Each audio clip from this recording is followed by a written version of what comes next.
So tonight we have Sam Frost. I just want to get a bio out for our guest tonight. He has a Bachelor of Theology from Liberty Christian College. He completed an MA in Christian Studies, an MA in Religion, and a THM from Whitefield Theological Seminary in Lakeland, Florida, with combined credits in Hebrew at RTS, that's Reformed Theological Seminary, and Greek from Church of God School of Theology in Cleveland, Tennessee. He is the author of Full Preterist Works, Misplaced Hope, Exegetical Essays on the Resurrection of the Dead, and House Divided with Mike Sullivan, Dave Green, and Ed Hassert. Also edited a student's Hebrew primer for Whitefield Theological Seminary. Samuel M. Frost is co-founder of Reign of Christ Ministries and has lectured extensively for over 8 years at full preterist conferences, including the Evangelical Theological Society Conference, of which he was a member. I did it. Sam, what did I leave out, though? Well, a lot, but that was my past life. The beginning of the story with full preterism, or I guess I call hyper preterism anymore. I've been in church all of my life. I grew up in a Foursquare Gospel Church. I was baptized Foursquare Gospel Church. Yeah. And that was largely like 77. I was baptized. So in that era of time, Hal Lindsey's late great Planet Earth came out. I think 73 is when that came out. And then we watched the movie there at the church. With Orson Welles narrated it. Good movie if you haven't seen it. It's worth watching. And that was a Hollywood. When you had Orson Welles, I mean that was a major movie. That grossed quite a bit of money at the time. So it was a major production.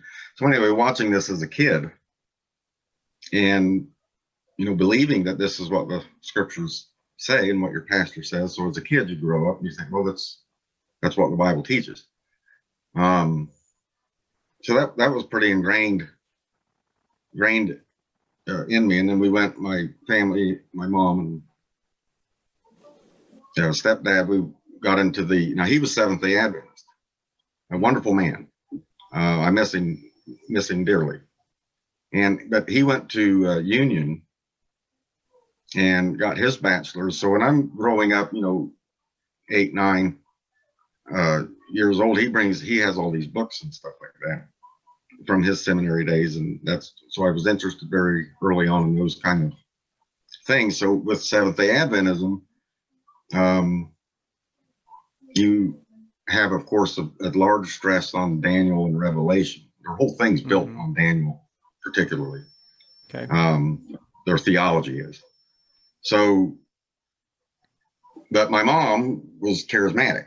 So we went into the charismatic movement, late 70s, early 80s. And then that led to Liberty Christian College, which was this accredited college there in Pensacola. And it was an interdenominational college, non-denominational college, but largely holiness, Pentecostal, Assemblies of God, okay. Charismatic. But it was there, of course, that your eyes are opened up to a whole other different thing called church history. you kind of exist growing up when you're raised in the church. You exist growing up kind of in this bubble, right? And so college opens all of that, as college should. It should do that, expose you to all of the different avenues and things. And a couple of professors there introduced me to Reformed faith. So, John Calvin, which growing up, again, Calvin was kind of a bad word. You didn't, especially right. In certain Pentecostal think, you just Calvinist or, God predestines people to hell and all this other stuff. They so don't it just turns the lost. Yeah.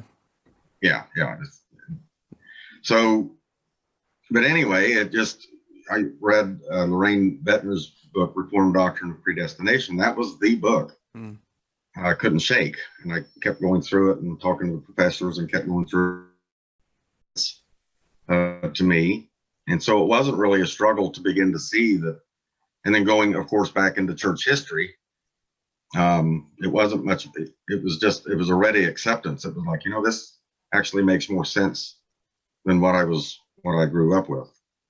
So with all of the speaking in tongues and all that kind of stuff, that I stopped doing all that. I think it was John MacArthur's book, The Charismatics. I read that one, and I was just doing my Greek at the time, and then going through like Corinthians 12 through 14 and Acts 2, and you began to see that what we were doing in the Pentecostal church, this is not what they were doing. These were two different kind of things, and so I don't know. In college, you had this kind of an openness when you become reformed from the area where I was raised from, and then it allows this. Well, what else am I wrong about that I've been raised? So you're kind of open to those things. And reading Reformed stuff back in the late '80s, I worked in the bookstore and we came across Dominion Press, and they were sending a lot of their material, and we started reading, of course, David Chilton, Ray Sutton, Gary Norris, Gary DeMar, Kenneth Gentry, and I believe that was the Tyler gang, they called them, and they were just printing out just a ton of stuff. And James Jordan was the other one. Now, James Jordan had a big influence on. I really liked his style, and he lived just outside of Pensacola in Niceville, Florida. So I was able to go up there and visit him and pick his brain, because he's a real imaginative thinker. James is he's very broad. A bit of one of his lectures is our intro and our outro for the podcast. So you'll see that. There you go. I Jordan. I didn't agree with everything about the way he approached Sutton, especially now being older. But at the time, I still incorporate a good the way he approaches the text. I like the way he approaches that, because he certainly has like that biblical theology boss stuff going. Where this is a cohesive text from beginning to end, and it all makes sense, or at least it should. So I cut my teeth on a lot of that kind of stuff. It was from David Chilton. And I remember I called him up too. Back in the day, you could just call people up and they would answer the phone. Yeah. So I would, read Paradise Restored, and that book single-handedly changed. And it was a recent work, so it just changed. I thought, now this is fresh. This is a whole complete way of looking at things from the way I was raised. But then he came out with Days of Vengeance, and we got that at the bookstore.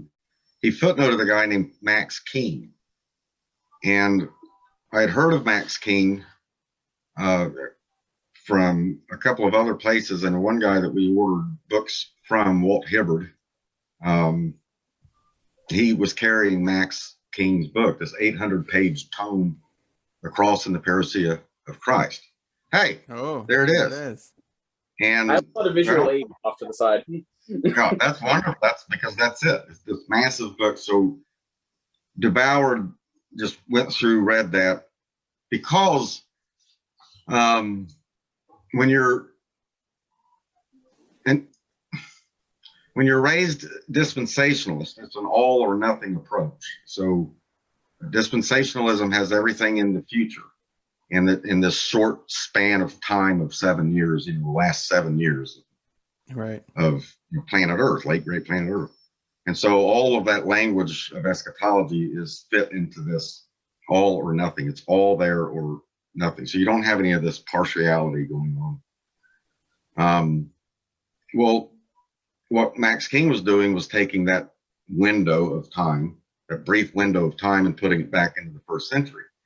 And that clicked with me because I was raised dispensationalist. I mean, I was a Schofield Carrion Bible kind of. I mean, I really got into the whole charts and Clarence Larkin and all of that fun stuff. I still got a lot of that. These big giant charts. So, and Seventh-day Adventism, again, that they do all of that. Yeah. So it just clicked. It's like, well, if Matthew 24 is fulfilled, and so is 1 Corinthians 15, and so is 1 Thessalonians 4, and Romans 8, 19. All these passages stand or fall together. It's an all or nothing approach. So it wasn't that. The only issue I had with Max's view was resurrection. There was two views in full preterism. There's the Ed Stevens's view, which there was an actual rapture that took place in 70 AD, and then Max's view, which they call the corporate body view. So he's building off of this idea, rich theology of corporate body, and he's bringing that into resurrection. He's one of the first. In fact, he's the only one. He's the only one that I've seen that does that. And that just brought me into Max's view. And this is around 1991, 92, somewhere around there. But then, you get married, you have kids, and I started a business, and it began to flourish. And, your life gets focused in on those things. But it wasn't until 98, actually, your outfit, Moscow Press, put out a book by Jonathan Sariah, The End of All Things. Okay. And I was doing my Hebrew at the time at the campus in Orlando, and I saw that book, and I started reading through it. And he was mentioning all the guys I knew. I knew Don Preston and Max King and Ed Stevens and John Noe. These were all people I was talking with during the 90s and corresponding with. And Max I was corresponding with. I was talking with him, just calling him up on the phone, picking his brain. And so I wrote a response to that. I didn't like what Sariah was saying. So that became the first book, Misplaced Hope. And then R.C. Sproul came out with a book. Oh, there it is. Man, this guy's on the spot. Yeah, product placement, like premiere right there, Jake. I'm here. So Sam, I'll throw another one. R.C. Sproul's Last Days According to Jesus, because that book, that was the one that I was like, oh man, he's mentioning Max King. Here's the great R.C. Sproul, who I've been listening to since he came out with Holiness of God way back when, and always loved R.C. First time I heard Holiness of God, they first came out, because you have to keep in mind in the 80s, late 80s, everything's cassette tapes still. So yep, right. My mom and I had just boxes of cassette tapes from everybody, and she got a hold of this from R.C. Sproul. Never heard of him, and listened to it, and I was like, man, this guy, he's wow. I mean, Great it just teacher. makes you want to worship God after listening. Oh, yeah. You want to break out into a hymn or something. And so I always liked R.C. and what he was doing. But then he came out with that book, and he mentioned Max King. This is little old Church of Christ Max King up in Warren, Ohio. And I thought, man, full preterism might start getting on the map here. And so I wrote Misplaced Hope in response to Sariah, and I met Max at the conference in Orlando.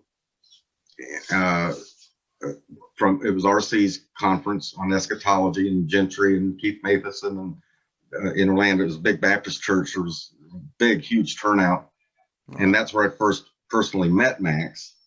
And then I met Ed Stevens and all of them. They were all there. Everyone was there. And so meeting them, I told Tim King, it was Max's son, I said, I've got a manuscript here in response. And they took it and published it. And the next thing I know, 2001, 2002, the next thing I know, I'm being asked to speak at all of these full preterist conferences. It just snowballed from there. And so from around 2003, I was asked to start a church over in St. Petersburg. There was a group of folks starting there, and of course we couldn't join any denominations because we're heretics, right? We can't. Right. Yeah. We can't. Nobody would have us, so we have to be independent. But we drew the bylaws up and registered in Tallahassee and did all of our things, and we were one of the few full preterist churches going. And I was still basing it on a Presbyterian. So I'm trying to be Reformed and full preterist at the same time. which is, I look back now and think, well, that's impossible. You can't do it. I tried. Yeah. But for 4 years, that church ran. We had several conferences. Don Preston debated James Jordan. We put that one together, and we put together it was Mark Hitchcock and Thomas Ice debated Don Preston and Kelly Burks, the late Kelly Burks. So we had a big run there, and then around 2008, somewhere around there, things really started fragmenting in the full preterist world, just really falling apart. There was all kinds of factionalism, and we're a small group. We're not a very big, presence, and we're already infighting. I mean, bad infighting, and of course that happens everywhere. So you keep moving along, but we were also pushing the envelope because I had my theology foundation. And so, of course, I'm going to approach that from a systematic point of view. And I was finding resistance to that. I thought, well, if this is true, it has to be able to be systematized into a worldview. Yeah. You can't answer the basic fundamental question, like what now? What are we doing now? Everything's fulfilled. So what are we doing now? And there really wasn't any answers to those questions. And I'll stop there if you have questions. But that if everything was fulfilled, this is the big problem right now with the full preterists. If you ask, what are we supposed to do now? With all the evil that's in the world, this is it? I mean, this is as good as it gets. This is it. To which they would say yes. And I didn't like that answer. Yeah. That didn't sit well, did it, huh?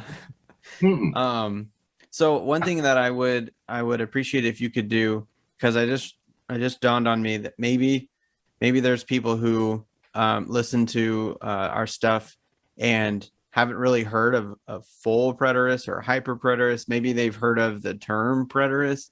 They probably know post mill because we talk about post mill quite a bit on our channel here. Okay. But for those who maybe just have never heard of preterism, partial or full or hyper or regular, however you want to term it, could you give a brief just definition of what that eschatological position is? Yeah.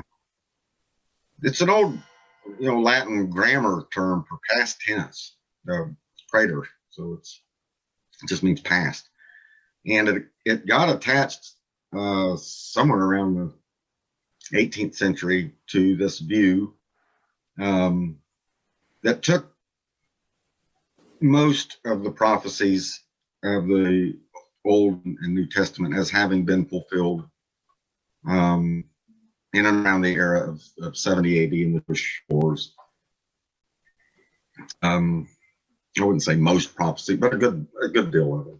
And then some were using Revelation and saying, most of Revelation was centered in around 70 AD. And so that started kind of cropping up around, and then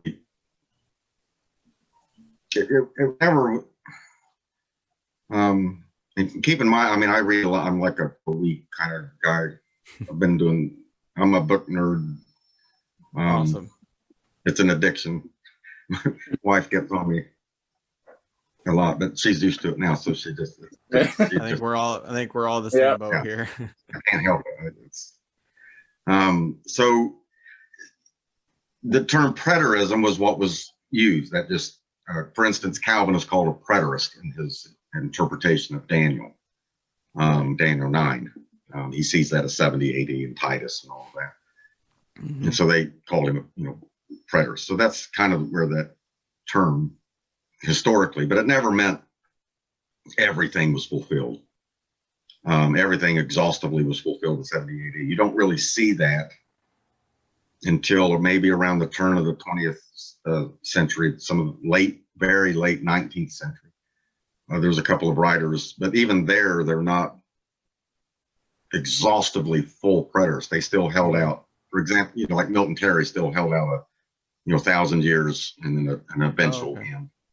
J. Stuart Russell does the same thing. He has like 95% is fulfilled, but then there's still this left out kind of thing. So, and his view didn't catch on a whole lot And it kind of died down a bit with the wars, World War I, World War II, these kinds of things. And then, of course, with Israel, these other amillennial, postmillennial, these kind of things went kind of into the background.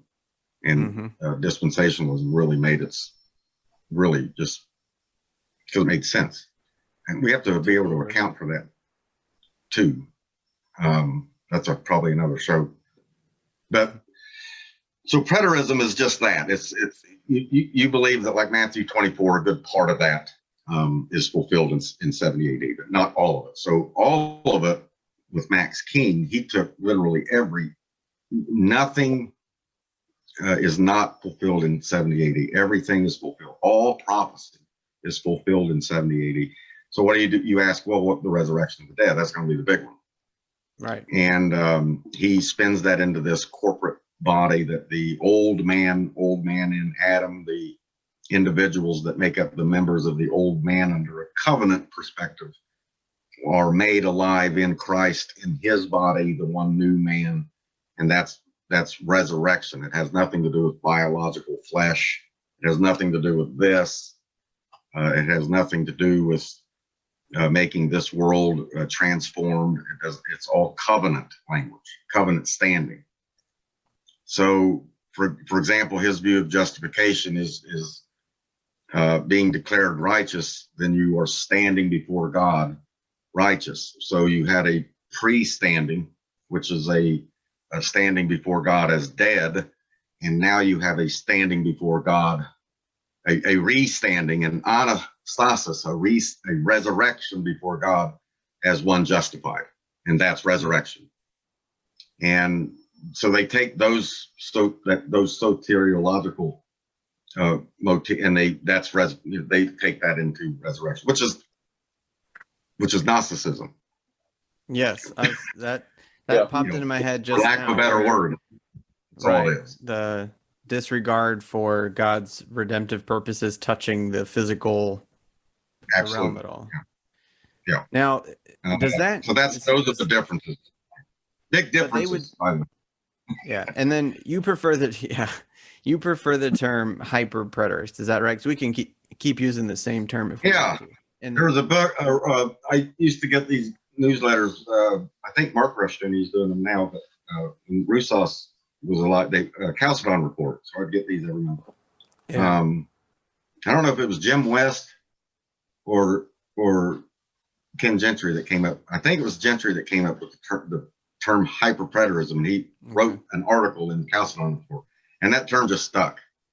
Yeah. You know, there have been other terms. I think Sariah tried to use pantelism. All is ended or all is fulfilled. Yeah. But hyperpreterism just stuck. And the full preterists just absolutely hate that phrase. They hate that. And so I keep using it. Because it's hyperpreterism. It's not preterism, it's hyperpreterism. Right. I listened to James Jordan in the library of James Jordan's teachings. He did a conference or a set of studies on preterism versus hyperpreterism. So he calls it. And just as a funny portion of it, that's what he said too. He said, we're talking about hyperpreterism. Of course, they don't like that term. No. And he said the same thing you just did, where those who hold it don't like that. They don't want to be called the hyper ones. Well, you get hyper Calvinists, hyper, grace, whatever. So. And it's a Greek word, a preposition. Nobody calls himself a hyper anything. Nobody accepts the term. Yeah, I'm a hyper. Nobody does that. To them, everyone else is a futurist. Gary DeMar is a futurist too. True preterist, We came up with the term partial preterist. It was in our circle because we were wanting to take the term preterism. This was a huge inner debate with Don Preston, Ed Stevens, and all of us at these conferences. So us, leaders would get together and hey, we got to take this term preterism. It's our term. We're the preterists. You can't have a partial preterism anymore. You can have partial pregnancy as a joke that we would use. So partial preterism to us was like a slur. using that phrase. Now I look at it and say preterists like Gomorrah or Jordan or these others, that's what they are. They're preterists. That's the historic meaning of the term. Mm-hmm. It doesn't ever mean full preterism, but we were trying to get preterism to mean full preterism, so that because we didn't like the term full preterism either. We just wanted preterism. And then you guys are all futurists, and that's the divide. That was it. That was what, just make it simple. And now at the time too, I was saying, preterism is a historic term. We don't want to redefine. That's just what it means, and we're full preterists. Or come up with a different name. So Don Preston came up with covenant eschatology. Yeah. Okay. And then Max King, Tim King came up with transmillennialism. Oh. It's transgenderism. It fits the era. Trans. Yeah, that's a good. So they came up with that because they wanted to get away from this word preterism and full preterism. So Don likes to use covenant eschatology. Sounds better. Anyway. Yeah, that sounds those are the differences. So what so if I'm understanding you correctly, your dispensational upbringing, like you said, was kind of a all or nothing. And so then when you were introduced to this preterism, in your mind it was just kind of a all or nothing again. And so that was an easy, once you started to open up to Reformed theology, that was an easy swallow, just all of it. But then so Sproul and Chilton, we're gonna do the terms thing this whole time. They would not be the hyper preterists though, right? No, Sproul wasn't. He actually he condemns King pretty strong explicitly in the book.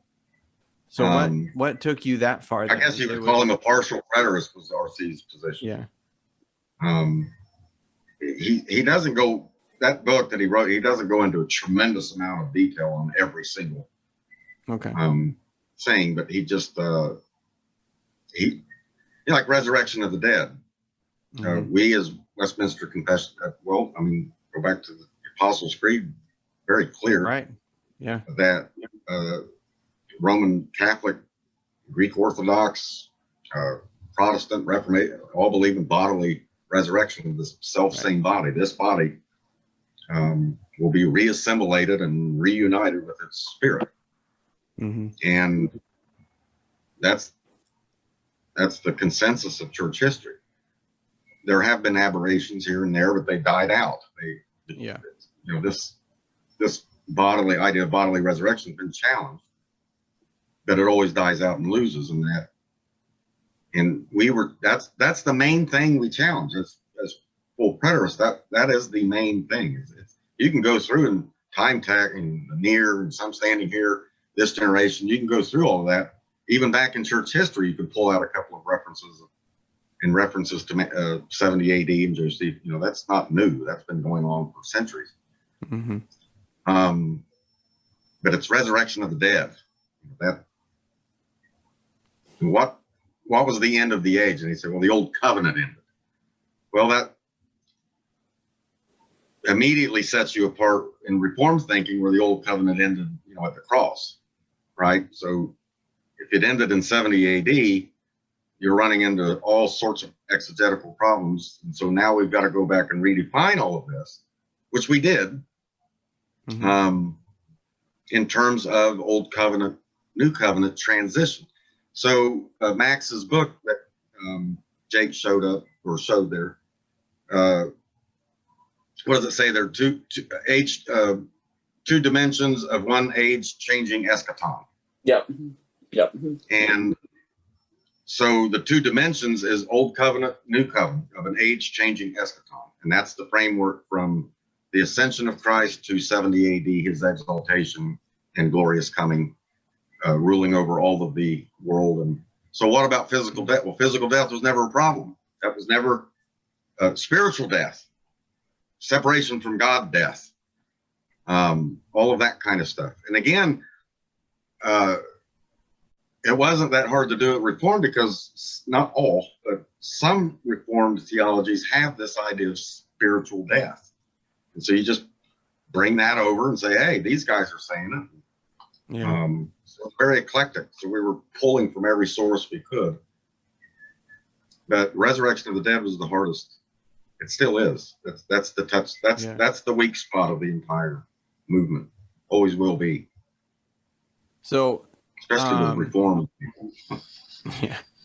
So if I were to go into, so the reason why I was interested in hearing all this, and then hopefully we'll get into, you know, how you started to come out of your hyper preterist, full preterist, whatever convictions to where you are today, is because I've just noticed from people my age, I'm 35, that there are a lot of those whose worlds are being shaken, and it's just kind of like what you said. You're introduced and exposed to a bigger world, and it causes you to look into stuff. And I've just seen people easily drop their eschatology, not only because, I mean, how many blood moon books can you write? How many predictions of the second coming can you write without eventually my generation going, come on, guys, like Mark Hitchcock and the whole Joel Rosenberg, and it's on and on and on. I know. So I think I think they're getting smart to it, right? Very nice guy. Nice. I'm sure, yeah. I think they're getting smart to it, and so now they're going into, okay, well, where do I land? What is the historical position? What makes sense? And there are some popular people now who are post-millennial, so like Doug Wilson, or someone who's kind of causing a stir in the culture of Christianity.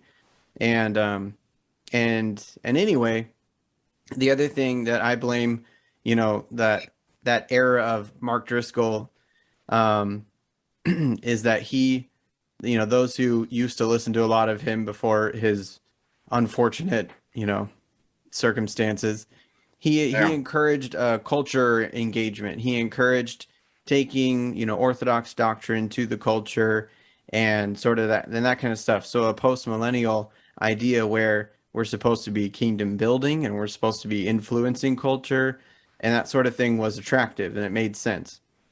So as I got into it and I was convinced of, Matthew 24 is, like you've been saying, 95% fulfilled. Revelation, mostly fulfilled, probably up till 19th, 20th chapter or something. And some, they all have a different view on those last few chapters. And then I wanted to hear from you, like what's going to help people stop where they need to stop and not go all the way to hyperpreterism and take it all in and start to lose some of those basics, like physical death as a result of sin and resurrection of the body in the end and stuff like that. So, well, I mean, being out of it now since 2010, and then I wrote Gary DeMar, American Vision. They published Why I Left Full Preterism. Joel McDermott had a hand in that, and there it is. Nice. He's on the spot. I love it, Joel. Good job. I'll pay you that later. Book gave out, went out of its first run, and then it was on Kindle there for a while, and then Gentry, I think it's Good Hope, Good Hope, Victorious Hope. He wanted to pick it up, and so I gave it to him and said, yeah. And we, it's sold quite a bit, and it's helped a lot of people. A lot of people have come out of full preterism, and we have, there's a couple of Facebook pages that we have that are engaged with Don Preston. He comes on there, so we, we're constantly going back and forth. One of them is ran by William Vincent. Now, Vincent is Orthodox. Okay. But wonderful brother. But he called it full preterism, a thing of the past. And so he has this sinking ship on there, and it's a tongue in cheek thing of the past. Nice. And let me say something about Facebook. I've been on Facebook. My date is almost a year after it started. And I've been on there that long. I thought it was wonderful. Keep in mind, back in the late 80s, we're using, like word processors and, Brother and IBM and that kind of stuff. So word processors, I thought was, I'm a nerd in that area too. I always stay. So when the floppy disk came out, I was like, oh, this is great. And then the dot matrix printer, I was like, man, this is great. You don't need to use whiteout anymore. You can just sit and do it here and it prints it out. And so in college, it was just wonderful to have those things, and I've followed them. So the internet to me is like the Gutenberg press. It must have felt the way that it did, in the 16th century when the print just really started going everywhere, and it made a lot of people nervous. The hierarchy and the authority was nervous over this printing press. You couldn't control it. Yeah, that was the thing. The information that was getting out there, you could not control, and we're facing the same thing today. So I've always loved what the internet was doing. I realized the massive amounts of abuse that comes out. But to me, Facebook, its beginning certainly wasn't what it is now. It's like completely different. But it's a wonderful tool. I've met so many people and then end up meeting them personally. Scholars, people I never would have the opportunity to talk to. And then we monitor our rooms pretty tight. If you're in there and you're you don't know what you're talking, and you're just on there to create division or problems or profane language or any of that kind of stuff, we just kick you out. I don't have any problems with kicking people out, blocking people. So anyway, just on Facebook, that's where I spend a good deal of, a couple hours a day monitoring all of that. And I've stayed in touch with all of the full preterist stuff that's going on too. And it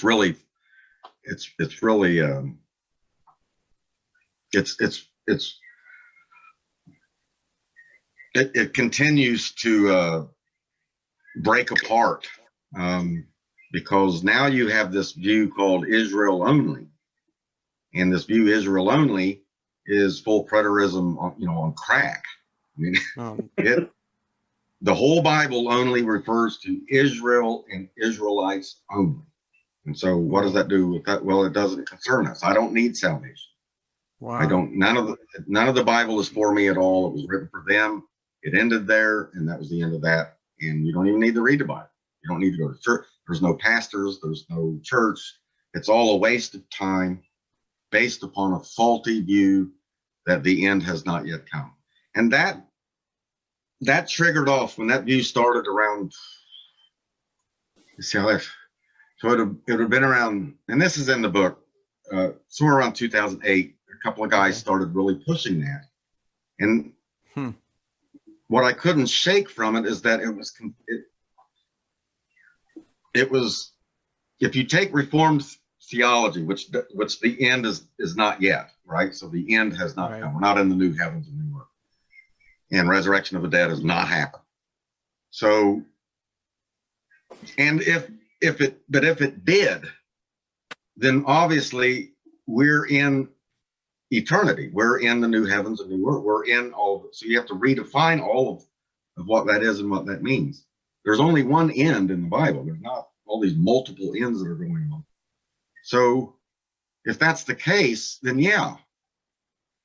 that does answer the question. Why would we need churches? Because in Ephesians, the reason that God gave gifts, pastors, evangelists, apostles, prophets, was for the building up into the perfection of the man.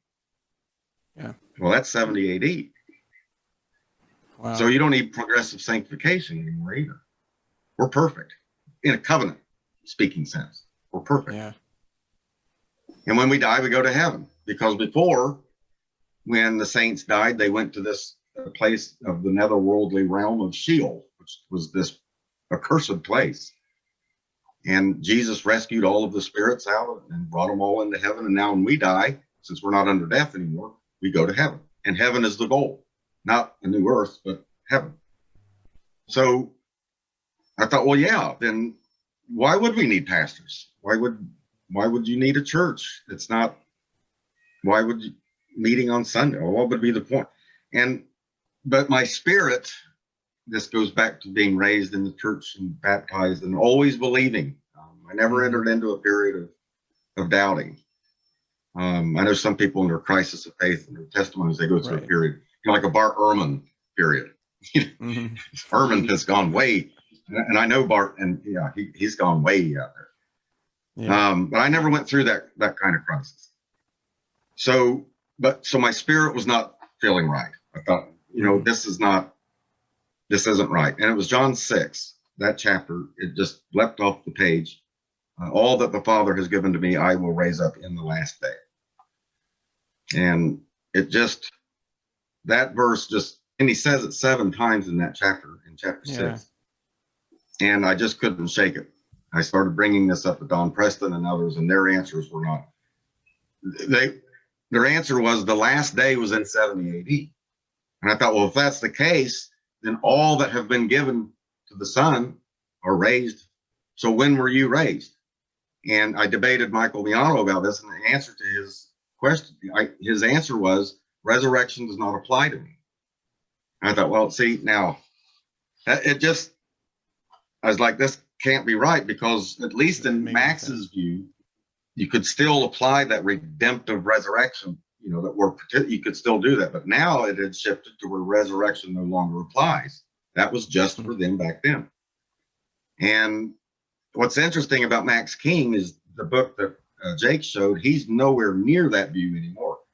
His son, Doug King, and Living Presence Ministries, they're off doing Ken Wilber's stuff. I don't know if you're familiar with Ken Wilber, but Ken Wilber's into this eclectic, it's almost like Baha'ism, bringing in of this spiritual unity, universality of mankind. So they became universalists. Max King was a universalist. I was just about to ask, because death, universalism.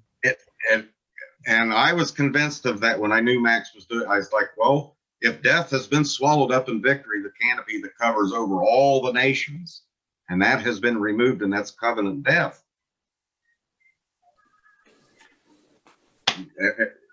Boy, it's a hard case to make that anybody's not saved. Jesus came and he saved the world.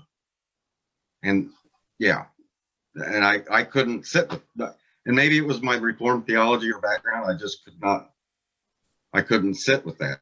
I thought, boy, that just, we've missed something here. And then I went back, of course, and then it really steamrolled into the emphasis that Paul puts on resurrection of the dead, and the lack of emphasis that in our Bible believing churches today, we do not put any emphasis on resurrection of the dead. In the book by Tom Wright, Nicholas Wright, N.T. Wright, Surprised by Hope, I was reading at the time, and that book, that's what I was wanting to say, was what he was saying. I thought, this guy, he's got it right here. Going to heaven is great, but it is not resurrection of the dead. And resurrection of the dead is the culmination of our sanctification. And it's intimately connected with it, so that to deny it would be to deny the resurrection is what we're working towards and what sanctification is all about. So he was connecting bodily resurrection back to salvation. That is the consummation of salvation. Not until that happens. And that just, for the last 7 years, going back and reading John Owen and a few others, Voss does this. And then Meredith Klein. Meredith Klein has excellent work on resurrection of the dead, and it's tied to us today, and that is our hope. And this is what consumed Paul, because when Paul, who believed in bodily resurrection, but he's persecuting the church, but when he saw the man of Nazareth, who supposedly 18 months ago was dead, and whom he thought was dead, his body was hidden somewhere or something, I don't know, these Christians are making it up, but this Jesus of Nazareth is dead. And here he's seeing him. And Jesus introduces himself. I am Jesus of Nazareth. The guy you think that's dead, I'm alive. And this is what Paul as a Jew is wanting to attain. And he sees that this man has obtained it. And boy, Paul's whole world, I think, there was like, well, he has to be Messiah, because God kills and God raises the dead. That's a kernel doctrine of Jewish. In fact, in their prayer books, they say that quite a bit. God who raises the dead, God who kills, God who raises. Oh. And so for Paul, he has to be Messiah. Not only God could do this, glorified flesh, a glorified body, talking and having a conversation. For Paul, this meant that the fulfillment in what resurrection was. And that's why Paul is consumed. He can barely get past 5 sentences without mentioning resurrection of Christ or resurrection or the hope or any of that. It's his whole thing. And so that when I came out of and saw that lack of emphasis going on, that rich theology there that's not being preached in our churches today, I knew I was making the right turn, because now that's all I want to talk about. And our congregation and others that that this is our hope. This is what keeps me going. If we're just meeting on Sundays as a social organization, you can have it. I got better things to do. Yeah. But if we're participating in resurrection of the dead, wow, the whole perspective changes. Everything changes. I hope that makes sense. Yeah, it does. That's where I'm coming at it now. Yeah, no, that's cool. It's actually kind of cool to see that coming out of a movement or a group that holds the resurrection in kind of a truncated way, and all that did was fuel you when you came out to just embrace it all the more. And it really that's really cool to hear. Jake, you had a couple of questions that you wanted to throw out. You want to? Yeah, I'll get to the ones I already told you about. I'll get to after, because I had a couple that popped into my head. Good. I noticed that. I like the pictures behind your head there, Jake. So, what's that? You got Whitfield back there. Spurgeon, Edwards, Calvin, Luther, and a guy back there. So one question I had. So I know that it's a common thing for full preterists to say that Jesus doesn't have his body anymore. Oh yeah, the body that he lived and died and was resurrected with and ascended with. He doesn't, like a snake, just kind of lost it. I've always wondered how they swear in 1 Corinthians 15. Paul lists himself as a witness of the resurrection, even though it was a post-ascension appearance of Jesus, but he still makes himself a witness of the resurrection like everybody else. So how would they swear that if he doesn't have, if his resurrection body is even what he had when Paul saw him? Don says that Paul encountered the Christ after he was dead, and Christ who is now the Logos, and Paul encountered him, and that's all that he meant by the word soul. Extremely weak argument, because the word that foresee is the same word that he's using for the other witnesses. I mean, he saw him. So that's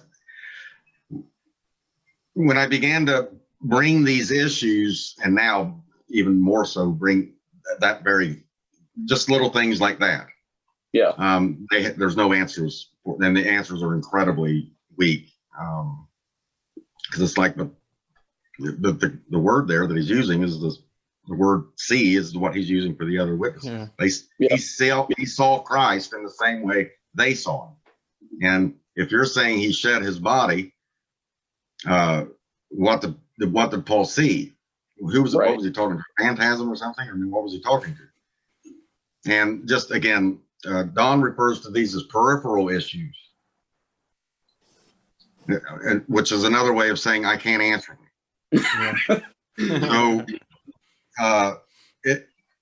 I brought up the issue. I said, okay, you believe that Jesus shed his body, and now Don has this kind of thing where the Logos of God, the second person of the Trinity, the eternal, the uncreated, the Son of God,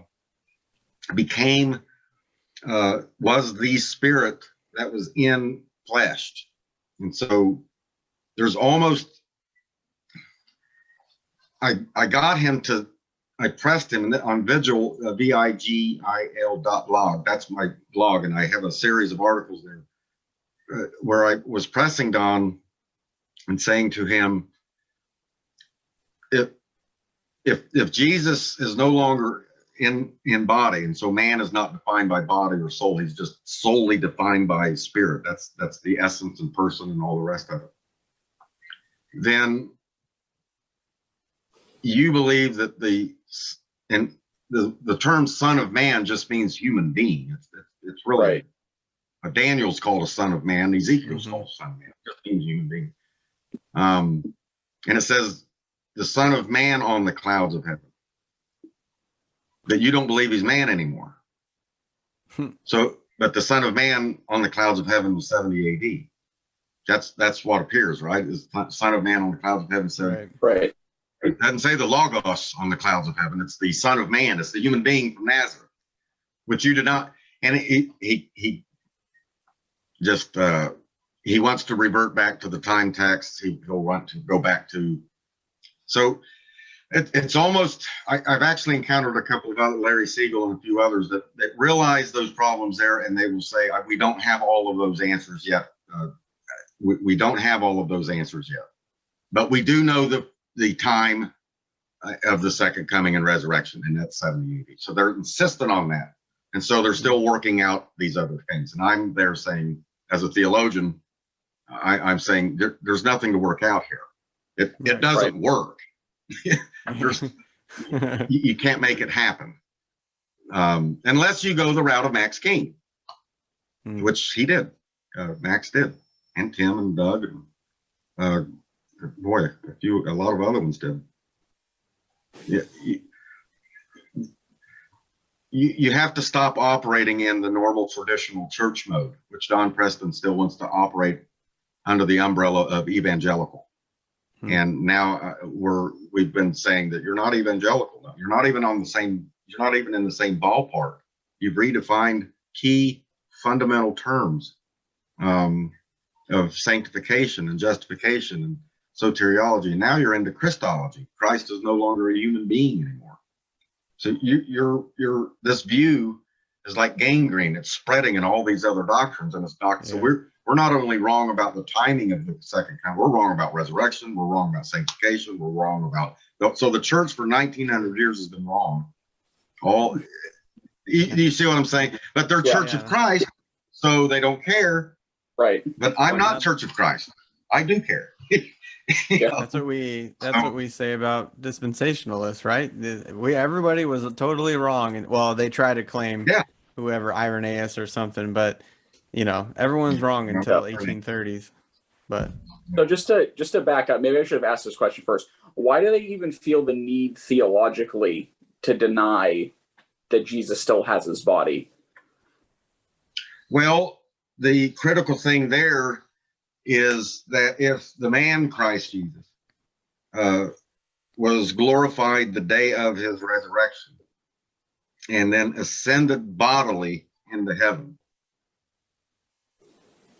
then that automatically defines the nature of resurrection body of human beings. It's the first fruit. It's the first man. It's the standard. Yeah. It's what defines. And so you can't have that. So I wrote an article. You got to get thinking Sopranos or Godfather. You got to get rid of the body because it's the only way you can. It's the only way it can work. And Don realizes this. If Jesus was raised, glorified in body, ascended bodily, and is now bodily as a man from Nazareth at the right hand of the Father, and this works well within Chalcedon and Nicene theology. One person, two natures. If that's the case, and all Reformed, or you could go to Hodge or Edwards or Voss or Turretin, who's insistent. Calvin has a whole section that's wonderful.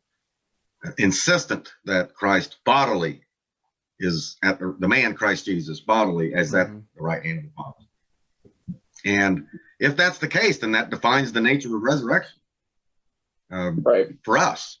If he's the first fruits of that, then will be the same. So Don knows this. So to make it a corporate body resurrection, Christ could not have been his spiritual resurrection. And so his post-resurrection appearances were nothing more than what he was doing before. The body was healed, but it was a resuscitation, much like Lazarus's. And then when he ascended, that body was, this is the word that Don uses, was shed. And he was reabsorbed into the Godhead again as Logos. And I thought, well, that's Apollinarian. That's not going to work. No, that's just bad theology. Reabsorbed. Like, man, Yikes. that's but that's where this goes. You see, right? Yeah, right. And, it's a wonderful thing if you read Gordon Clark or Van Til. They're both the same on this issue. When you're in an error, it's going to produce error after error after error.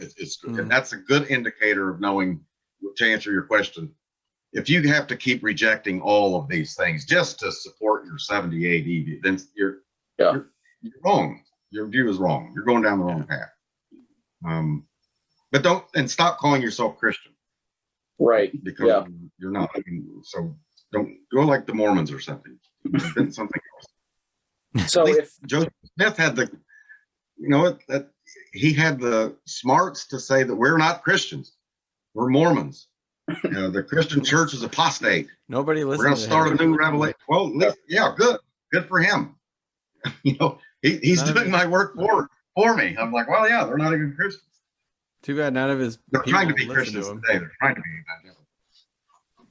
So if physical death supposedly had nothing to do with the fall, then what was the whole point of like the sacrificial system and the physical death of Jesus? Like, pure what was psychology. It's pure symbolism. Okay. That's it. That's it. Nothing more, nothing less. And again, with Reformed theology, that just destroys. Right. Yeah. The death of the animal was very important. Life is in the blood, and there was an atoning work. The problem was it wasn't atoning enough to raise you from the dead, glorified, to stand before God without sin. It couldn't do that. Right. And that's really what God created in the beginning, was man to stand before him without sin in a righteous relationship on earth, which God created forever. Not in heaven. He could have just made us a bunch of angels-like things. Why create anything at all other than angel beings and angelic beings and cherubs and seraphs and all the other heavenly hosts that he created, I believe, before he created the earth. He created the heavenly host, all that. So why, like a body, if this is just a prison shell or just a shell to be slugged off somewhere, then those are the fundamental things. And those are really, you guys probably know, read Van Til and other philosophy, Reformed philosophy. For a worldview to work, it has to answer all of these fundamental questions. Right. That all basic philosophies and religions answer. They try to answer, but full preterism just can't. They just can't answer them.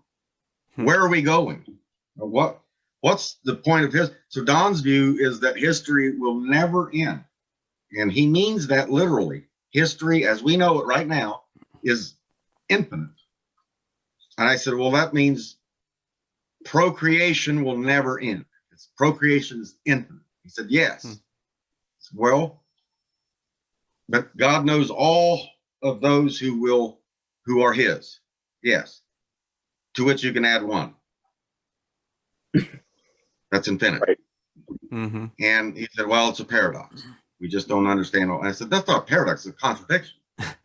See, that's what drew me out of it was these types of things. I read like Gordon Clark, everything Clark has ever done. Carl F. H. Henry, Cornelius Van Til, Plantinga. Mm-hmm. I like philosophy is my other thing.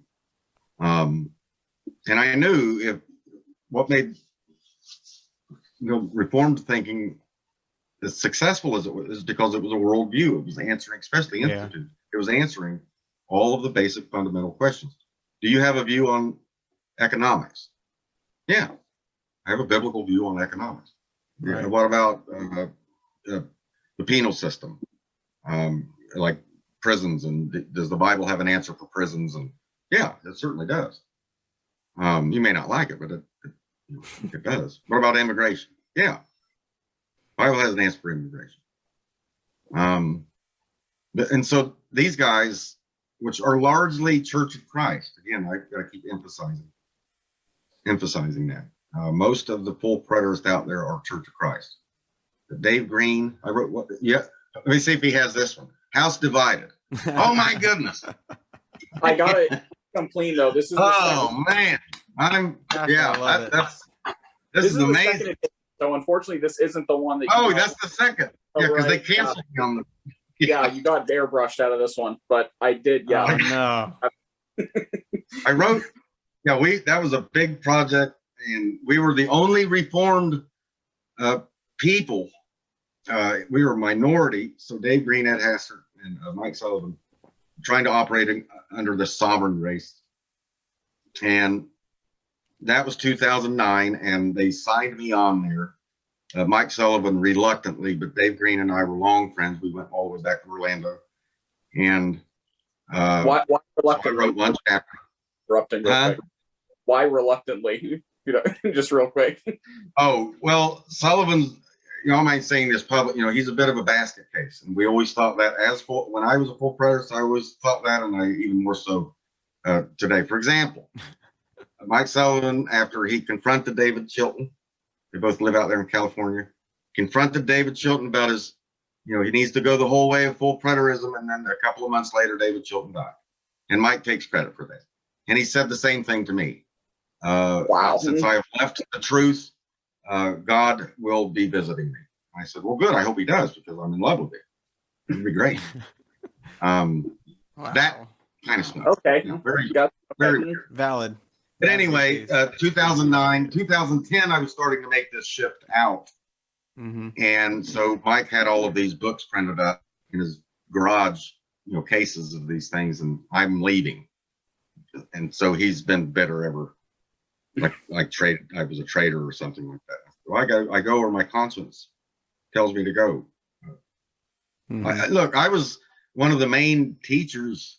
Like I said, you introduced 25 conferences all across the United States with Don Preston, mainly with Don. And Don he still does publish my book, Evangelical Essays, which you've got right there. And that's J. Don Press. Yep, that's the second edition. There was a first edition, and then there was a second edition. Don took that one, still publishes it. And I use that actually for my own advantage when people say, Sam, you don't know what you're talking about, full preterism. And I said, well, yeah, I wrote the book. That's my book. He still speaks incredibly highly about it. Anyone? Oh yeah, must read. Got to read this book regularly. So, and then having a church, I sold my business. It was a 6-figure income business, a commercial cleaning business that we had in Orlando, and sold it. Moved my family to Tampa.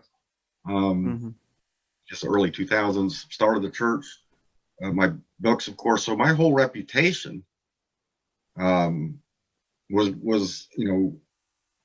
this was my life. I believed in this stuff.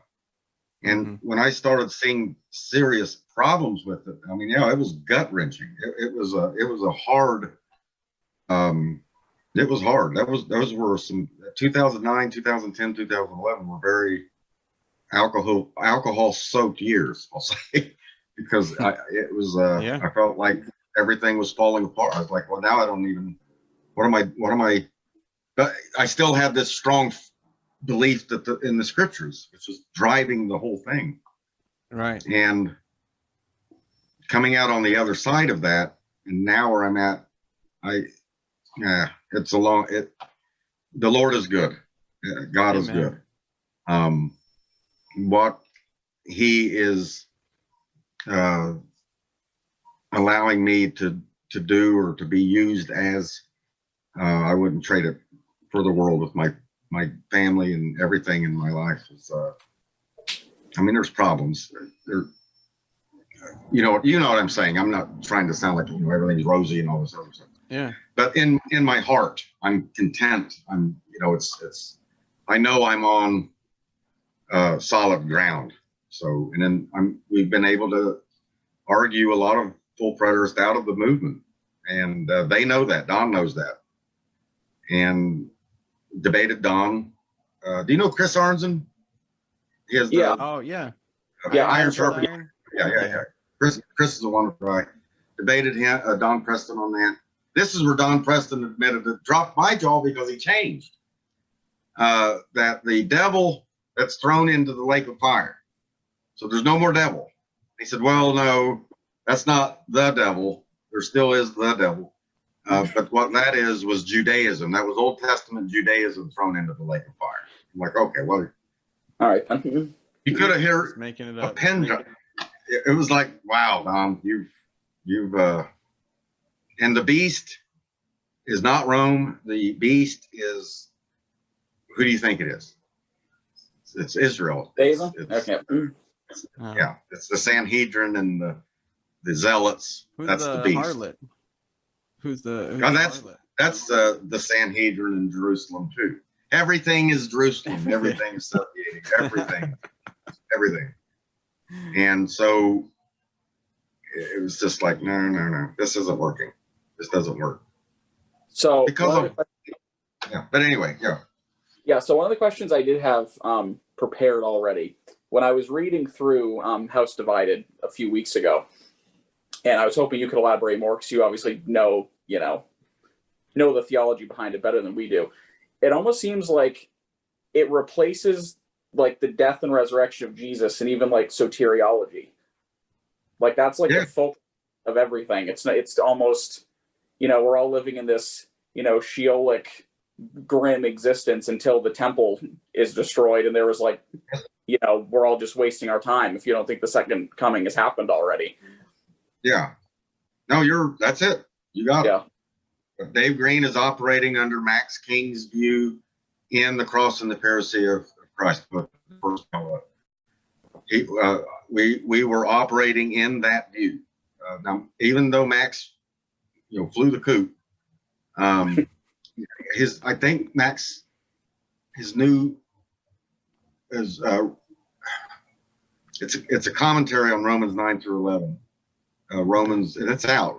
Romans Unleashed or Romans Unveiled or something. I don't have that one. I'm out of props. Yeah. So. But there he's the Max King of 1989 and the Max King of 2021 is not they're not the same. Is he still alive? Yeah, he's very old. He's no longer active writing. That's it. He's done writing. I don't believe he does any more public speaking. I think he's probably like 89, 90 or somewhere. So Doug King, Tim King is strangely amiss. I don't know. I've not been in contact with him for many years.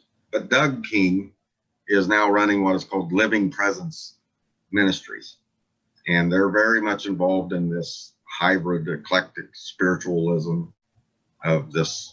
It's unfortunate. One spirit. It's like a Hegelianism almost. This one spirit of God is raising the collective consciousness of mankind. We're good. Oh, wow. Yeah, we my wife and I Include Joe Biden.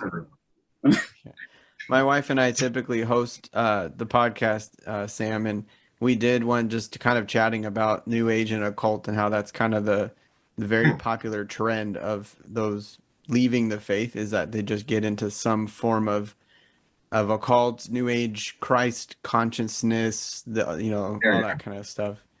Integral theology is what they're called. Ken Wilber has a book out called Integral Theology. And that's where they're at. That's where Max King and all those Interesting. If you ever get a chance to read that, it's just an eclecticism. It's just drawing from. It's Gnosticism. That's the only word for it. Just old Gnosticism and new skin. For sure, yeah.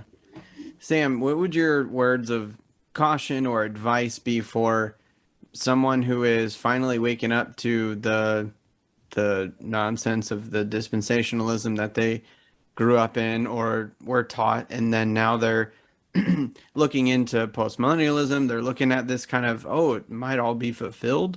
I guess as they're delving into this study, what would you say to that person?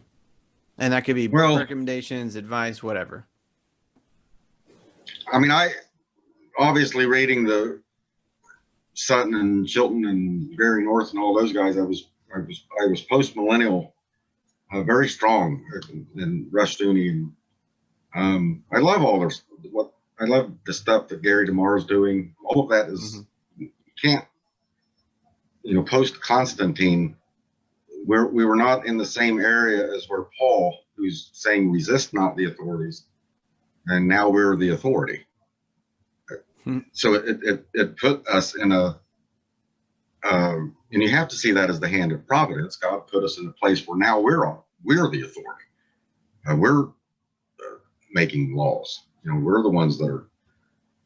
And so I have that view, and I adopt to it. I think Christianity ought to preach like the prophets preached, and the prophets were hanging out in the courts. They were hanging out in the Capitol Hill. They were hanging out. That's where they were with the kings, and that's their message was directed about economics and how their dross is and interest, and these are all curses. These are not good things. When you start seeing your borders being flooded, and I love immigration, so don't read me as anti-immigration. Immigration the proper way. But when you start seeing your borders flooded with strangers, foreigners, like Isaiah 1, he says it, your borders are flooded with, that's a dilution that's going on. That's a loss of identity. As Israel was losing it was becoming absorbed into being like everybody else. It was losing its, and those are judgment signs. Those are things of judgment. And Christians should point all of that kind of stuff out. I mean, using biblical law. I don't know whether law you would use. So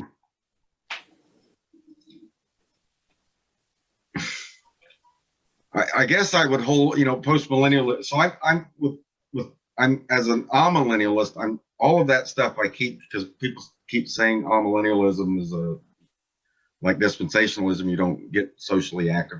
Be careful on the social activist stuff, because that becomes kind of a focus. And our focus is Christ and his kingdom. He is ruling over the nations, and he will bring it to an end. This is not our best life, nor will it ever be our best life. New heavens and new earth is our best life. That's our hope. That's what we're heading towards. And we certainly have influence in culture. We're to have influence in culture. But I don't knock dispensationalism. I do on fine points.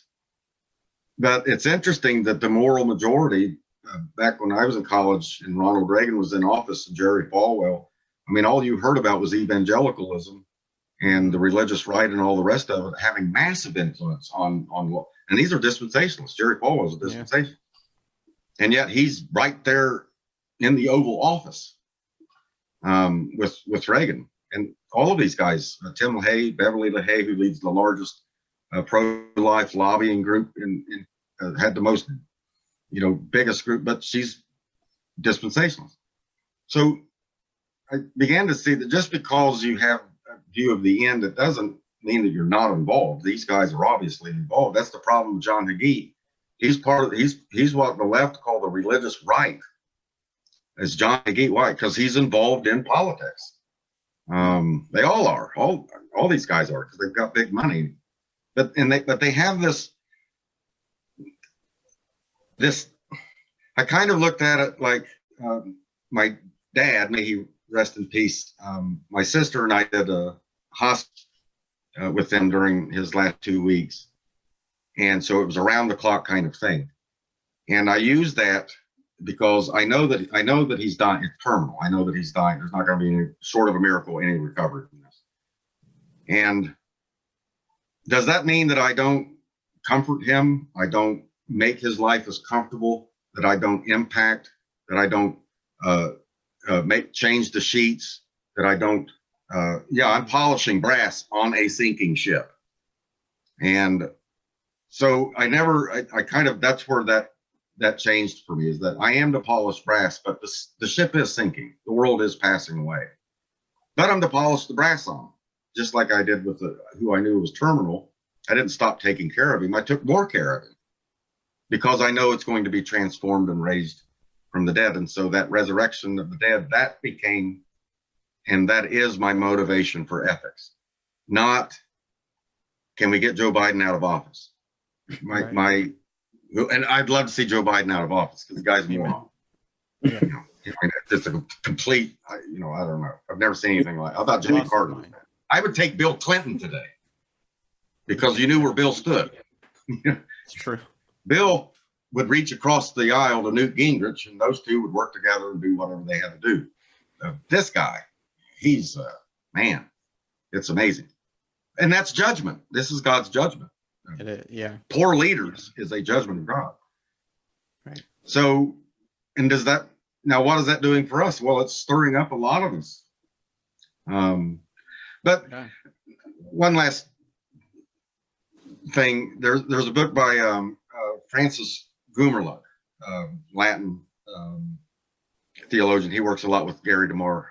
I think American Vision actually put out one of his books on the history of predicting the end of the world in the church, and about every other generation has had this idea that they were the terminal generation. And in that study and in my own studies, why were they doing this?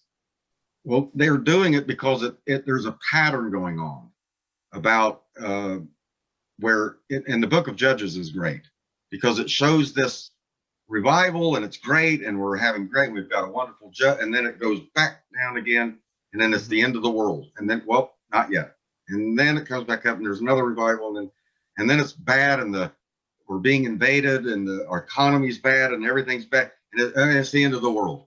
Oh no, here's another judge. And they're doing it because the 13th century with the plague in Europe, the Black Plague, that's apocalyptic. That's the end of the world. I can't blame them because the patterning is the same. And it's interesting, in the book of Revelation, he sees these initial judgments as just a third, a fourth, a third, a fourth, not the whole. It's just a third. Mm-hmm. It's not the whole thing. And so World War II looks like the apocalypse. It's easy for me to link China up with Russia, and we have the left communist, and then COVID is a pandemic, which is a judgment. And then that's easy to draw those conclusions. Very, very easy. Because the patterning is the same. It looks the same because we know what the beast looks like. We know what the Tower of Babel looks like. It's been going on since the Tower of Babel. Is man making his name great for himself, and then God coming down and looking at it and saying, no, not going to happen on my watch. And that looks apocalyptic. It's the Roman Empire. It's the Ottoman Empire. It's the Napoleonic Empire. It's all of these things, and they look exactly the same, and then they burn out. Hitler comes along, and everyone thought there's a lot of writings there, and pastors, he's the Antichrist. And he comes along, 1,000-year Reich, and it lasts 13 years, and then that's the end of that, and then history moves on. I think this is where Jesus in Matthew 24 is saying, you're going to see all of this chaos. You're going to see tribulation, earthquake, but the end is not yet. And so persevere, because you don't know. So the whole focus then becomes on persevering, being ready, being alert, being active, being watched, and going about visiting the prisoner, the orphan, those that need clothing, right. Those that need. See, that's the emphasis. And and in my book, Parousia of the Son of Man, I write a lot about that. And then I have another book, Daniel, Unplugged, that will be coming out any day now from McGahan Publishers. I'm actually very excited about them. The publishing group picked it up, and it actually just commentary on Daniel and explore stuff. Huh? What was that, Jake? The Daniel book actually just came out a few days on Amazon. I actually ordered it already. I don't have it yet. He's even ahead of me. Wow. I would hang on to Jake. No kidding. This is the guy you need in your office. Like, he's like radar on MASH. He's like, he's already got the, well, I know, I've already got him right here. Yeah, I couldn't have the parousia, the Son of Man. I couldn't find that anywhere. But no, I'll send you a thing to it. Oh, cool. I might revamp that and do something else with it. And that one actually sold pretty good. I don't want to get, and again, I love I love what Gary DeMar and these guys, but I guess coming out of this hyper preterist view that I was so locked, I don't want to get myself into, I'm post millennial and then I don't think about anything, Yeah. That's the problem. It makes sense. It's like, don't get locked into these identifications of these particular types of things, because give a little room where you can let the air out of that balloon once you see it. That can deflate. Yeah. It's that kind of stuff. Jesus Christ is Lord. He's the second person of the Trinity, one person, two natures. These things are fixed. The scriptures are inerrant. These things are fixed for me. These are never going to go away. But these other things, allow yourself a little, to explore. Maybe not everything is 70 AD. Maybe there's something else going on there, because, the 20th century was the worst century of mankind ever, bar none. More war and bloodshed, and it was a 20th century was a horrible century. And Christians need to account for that. Why is that? And then on the other hand, you could argue there's more literacy today, there's more income, more families today, more success today, you have this paradox of progress on one hand, but then you have on the other hand more despair than we've ever had. So it's like, well, wait a minute. More people are reading and are literate, but yet more people are searching for answers and trying to find some sort of thing. I think we've seen this before. This Tower of Babel scattering of the nations, and everybody's divided. And the internet's not helping, even though I love the internet, but everyone's an expert now. True. How long does it take you to study the life of Jonathan Edwards? Give me about a week. Yeah. And I'll know everything you want to know about Jonathan Edwards. Yeah. I don't think you will. His books. Yeah. Anyway, I hope that's been of some help. So I think that I think that springboards well into the one other question that I had written down already. And this is more of a psychological question. Do you think that maybe being in full preterism as long as you were made you at all made you more susceptible to overcorrection? So, the Gary DeMars of the world, when they start saying some things, you sit back and think, I know where this goes. I'm staying as far away from that as possible. Even though he doesn't go there, that it can. So it's more of a, throwing the baby out with, running the risk of throwing the baby out with the bathwater, because, you don't want to touch it with a 10-foot pole. I don't know that, even though American Vision, they still sell the Kindle version of Why I Left Full Preterism. Gary has been, he knows that me and Jason Bradfield and a few others have been kind of coming after some of the statements of post-millennial thinking. Part of the reason why I got into full preterism was because of the books that I was reading, that everything 98% was fulfilled in 70 AD. So it wasn't that hard. For example, if 2 Peter 3 is 70 AD, you've just given the full preterist the entire, that's it. Kenneth Gentry won't go there, because if you surrender that one, that's it. That's all we need. And I remember the day reading where John Owen, John Brown, they all took 2 Peter. And John Lightfoot, they were all following John Lightfoot was the first one, and then Owen and Brown followed, basically followed, and then Terry, they all followed Lightfoot. So Lightfoot was the main guy in his Talmudic studies that he was doing. He was one of the first to bring Talmudic studies into exegesis too. And you had Alfred Edersheim and a lot of other Emil Schurer. But Lightfoot's view was not, it was largely condemned, and it had a trajectory ending with Owen and Brown, and then that was it. You never see it. There's a revival of it with, I think, Peter Lightheart and a few others that were and Chilton, DeMar, those that were bringing back up Lightfoot and saying, hey, here's this guy that was saying this back in the 17th century. This guy was saying this. But to me, 2 Peter 3, that boy, it just most of my reading also, I hang out a lot with the liberal academic, biblical scholar, that kind of stuff.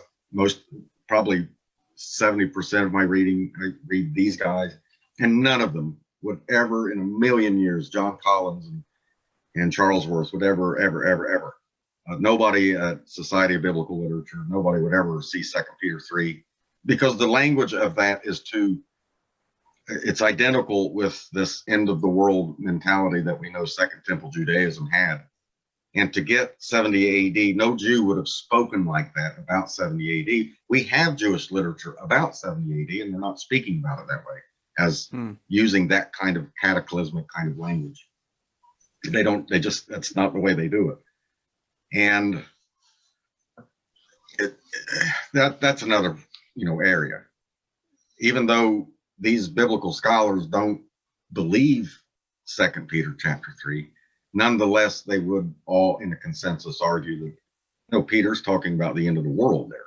He's got a typical Jewish Dead Sea Scrolls end of the world going on there. And evil is eradicated. And then there's a new heavens and new earth, period. And Jerusalem in 70 AD just does not fit that bill unless you reduce the language down to just mere symbolism. And that's the problem that's the problem I have, and Gentry as well.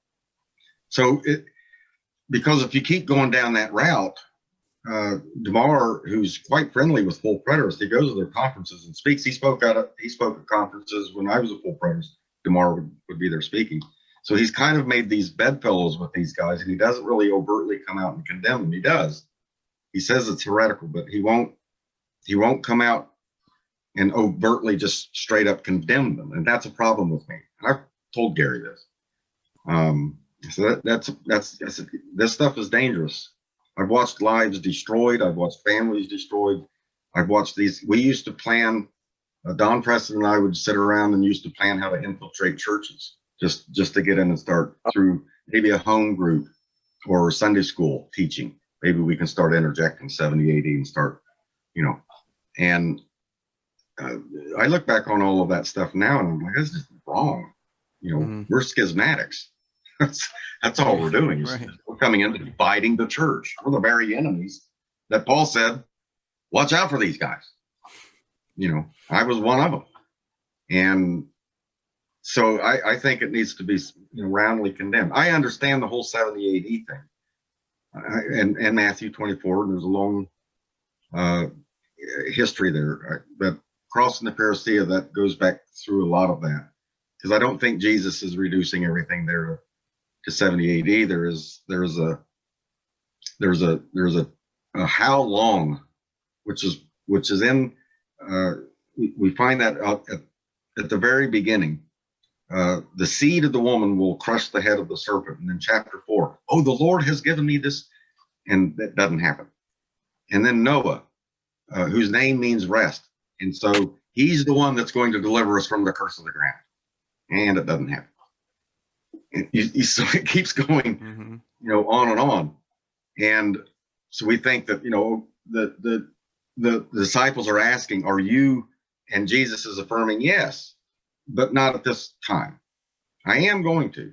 Heaven and earth will be destroyed, and there will be a new heavens and new earth, but no man knows that day or the hour. And really that shouldn't be the focus anyway. The focus is on what are you doing? And then they ask him again, or at this time you're going to restore the kingdom to Israel. And he says, it's not for you to know the times and seasons the Father has set. Go and preach and make disciples and baptize. Okay, but so does that mean like 3 months from now, a year? Go and preach and make disciples and baptize. Okay, so what you're saying is after the 2,300 days, you're going to go and preach, make disciples, and baptize. I think,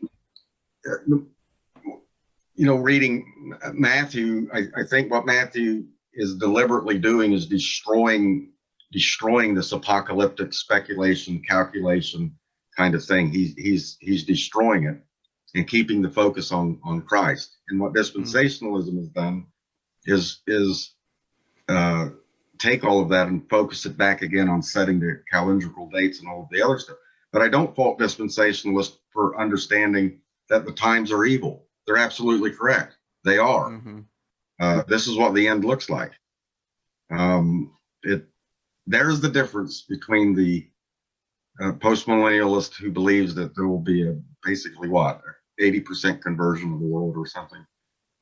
And like Lorraine Bettner, his book, The Millennium, has, they call it the golden age post-millennialist, which I think Bettner was one of the last ones of those that believed that literally there would be this more or less Christian governments over 80% of the world functioning, before the return of Christ. I don't have a problem with working towards that because I'm working towards a new heavens and a new earth. So I don't have any issues working towards that. My issue is that is going to definitely happen before, and you get dogmatic on that. Well, that I don't know. But that doesn't prevent me from working towards that. Of course, we should work towards it.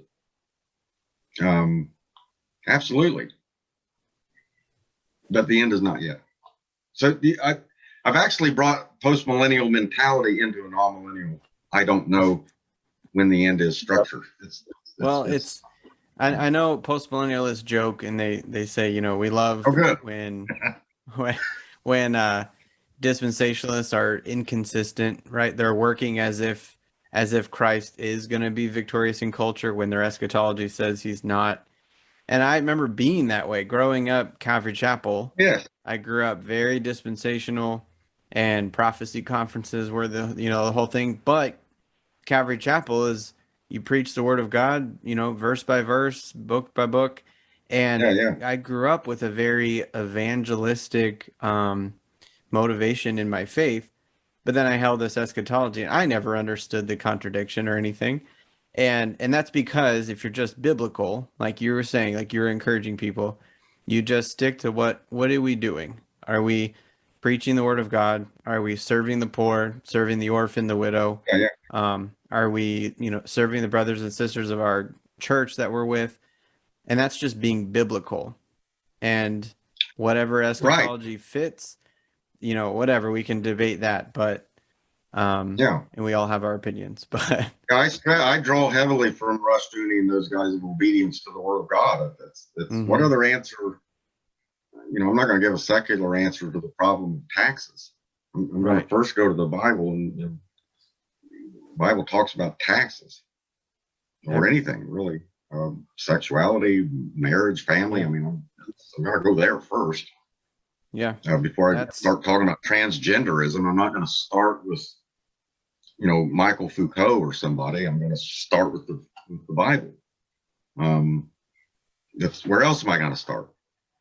So, that to me is, that's not going anywhere with me. I was that way as a full preterist. I was always still using that presuppositional. It's like, well, that's the way you can only do this. It was just that you can see now, hopefully after tonight, where you being post-millennial, so you have this world view where the hyper-preterist doesn't, because there's nothing. It's like, well, what are we?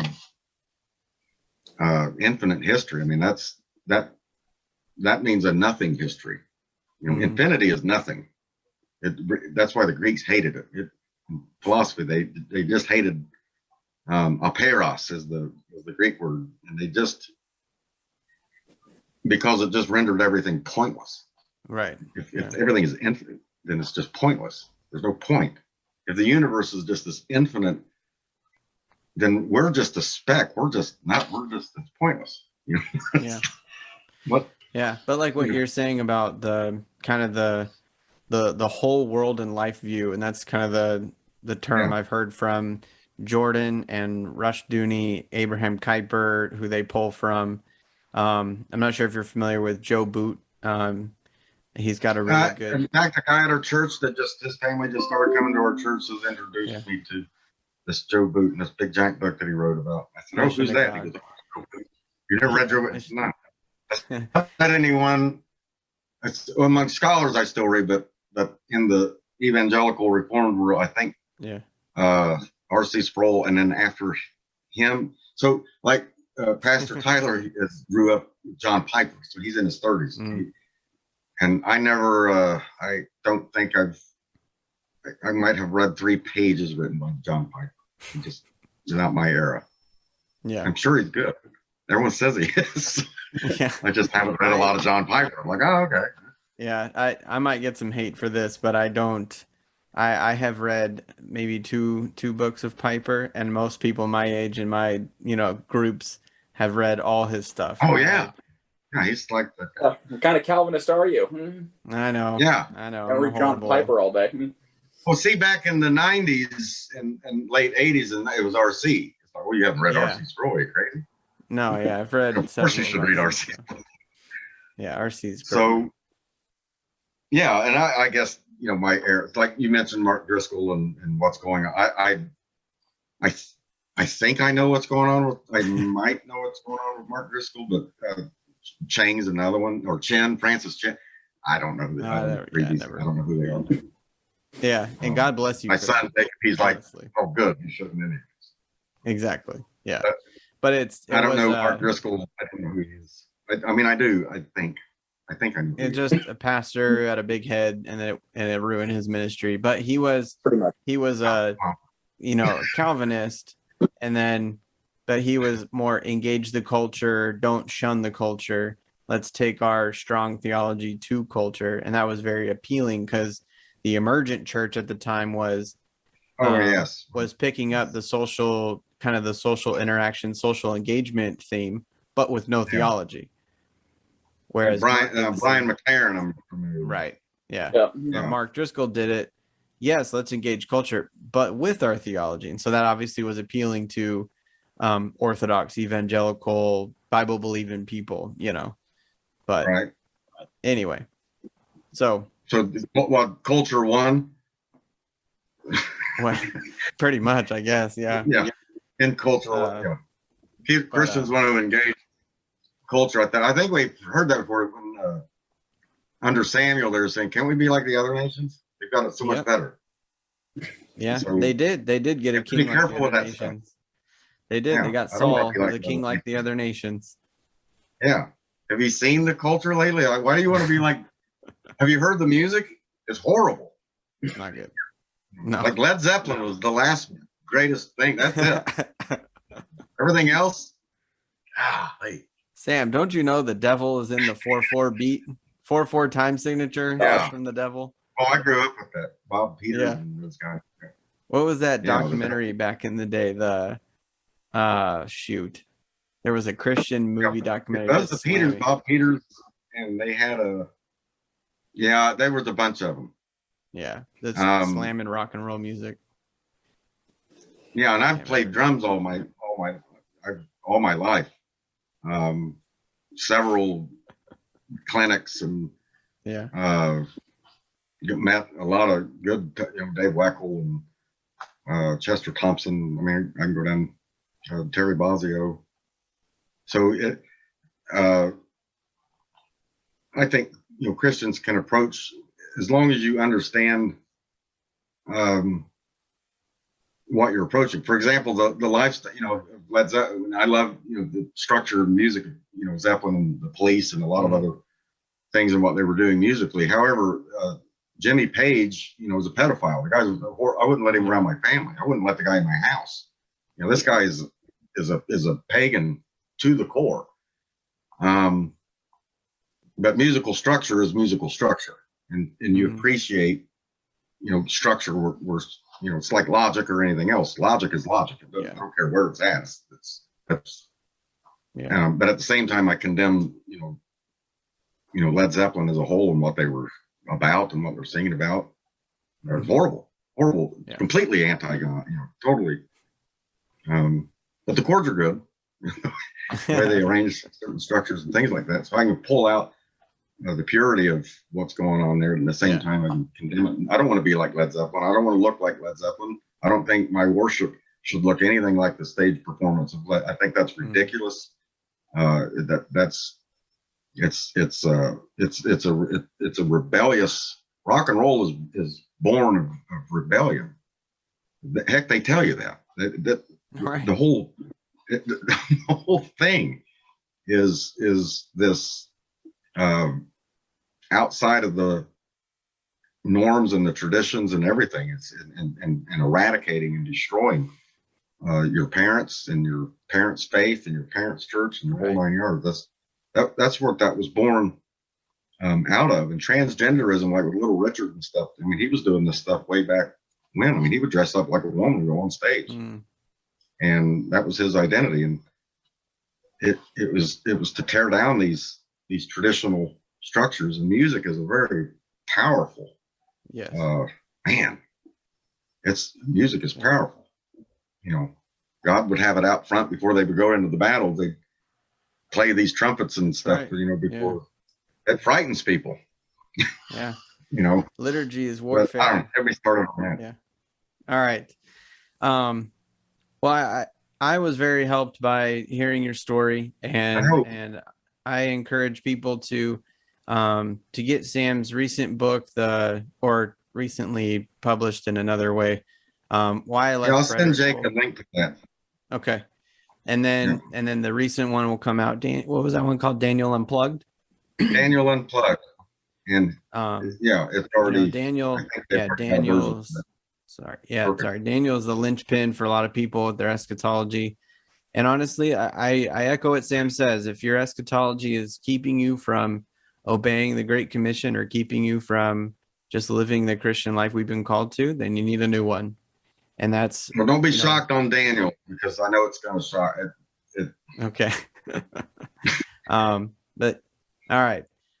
Well, Sam, thank you so much. I encourage you guys to get on those Facebook groups that Sam was talking about. Find the preterist one. I've seen you comment. There's a really good one, post-millennialism, a view of optimism or something. I think, but regularly. Jay Rogers. I think so. Adams. Rogers. No. Rogers. I think it's Jay Rogers. Yeah. Yeah, Jay Rogers. Jay Rogers. Yeah. Yep. Gary DeMar comments on there frequently. Rogers does. I think I've seen you comment there too. It's very helpful if you have questions and you have, problems with certain passages or something.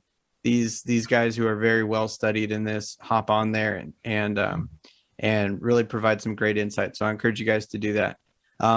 Go, get in the description. I'll try and put as many links to his books as I can, and avail yourself of that good stuff. So Sam, thank you so much for giving us your time. I know this was a longer one, guys, but I hope you enjoyed the conversation. But Sam, thank you. No problem. Thank you. All right, everybody. Till next time, this has been the Reformed Reset. But on the basis of grace and on the finished work of Jesus Christ, the project is back and forth, and the destiny of a new transformed world is assured.